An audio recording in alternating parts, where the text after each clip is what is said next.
தானியங்களோட இயற்கை சத்தும் சுவையும் மாறாம மாவு அரைக்க பெஸ்ட் ஆனது அல்ட்ராவின் பேட்டன்டட் கோனிக்கல் ஸ்டோன்கள் மட்டும்தான். அல்ட்ரா என்றால் ஆரோக்கியம். நயினார் நாகேந்திரன் திட்டமிட்டு நாங்கள் வெளியேற வேண்டும் என்று செயல்பட்டிருக்கிறார். அதனாலதான் நேற்று அவர் பேசிய பேட்டியில நாங்கள் பேச தயார்.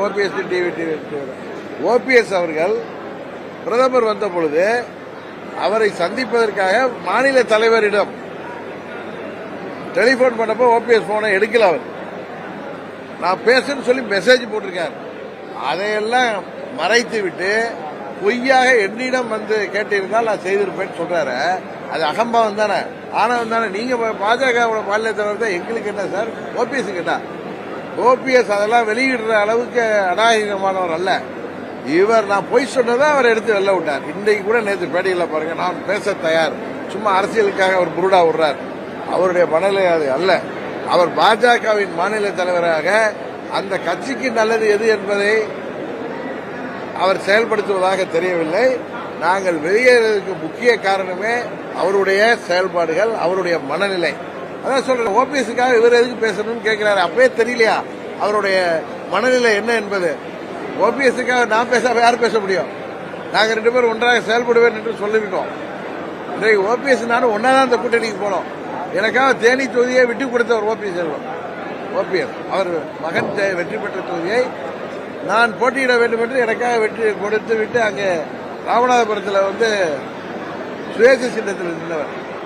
நாங்கள் இருவரும் ஒன்றாகத்தான் எல்லா முடிவையும் எடுப்போம், நாங்கள் ஒன்றாக பயணிக்கப் போகிறோம் என்று 2 வருடத்துக்கு முன்னாடியே சொல்லியிருக்கோம். அவருக்கு நான் குரல் கொடுக்காமல் யார் பேச முடியும்?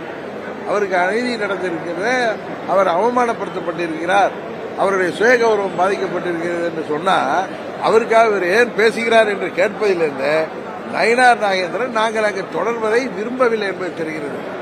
இன்னொரு இது பேசுறாங்க, இதற்கு அண்ணாமலை பின் அல்ல.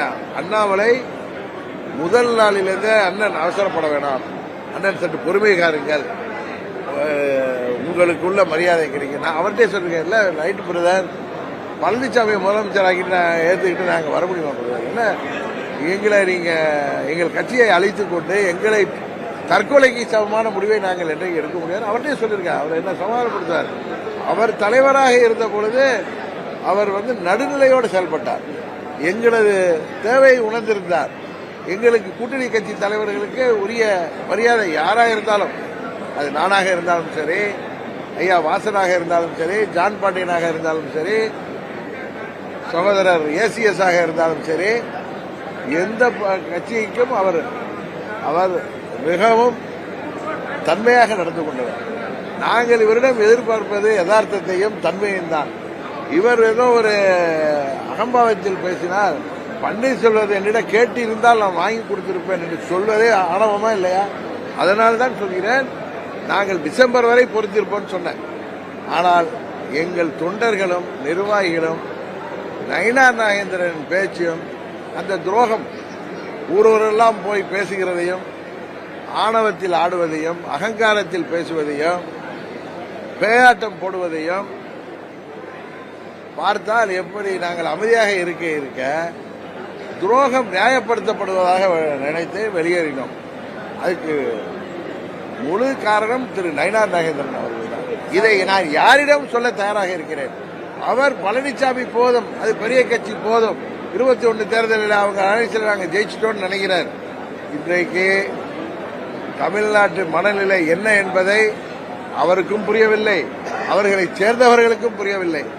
அதனால் எங்கள் பின்னணியிலே அண்ணாமலை இருக்கிறார் என்று யாராவது பேசினால் அவர்களுக்கு அரசியல் தெரியவில்லை என்ற அர்த்தம். அதுபோல செங்கோட்டையனுக்கு பின்னால் பாஜக இருக்கிறாங்க, அப்புறம் நான் வெளியேறினதுக்கு பின்னால் யார் இருக்கா? இது மாதிரி நீங்க யூகங்களுக்கெல்லாம் நான் கிளியரா நேற்று 40 நிமிஷம் நான் எல்லாத்தையும் சொல்லிட்டேன். இதுக்கு மேல நான் சொல்லுவதற்கு ஒன்றுமில்லை. எங்கள் வழியில் நாங்கள் செல்கிறோம், கரெக்டா? அவ்வளவுதானே தவிர எங்கள் தொண்டர்களும் எங்கள் நிர்வாகிகளும் எத்தனையோ சோதனைகளை தாண்டி என்னோடு பயணிப்பவர்கள் மீறி நான் எந்த முடிவையும் எடுக்க முடியாது.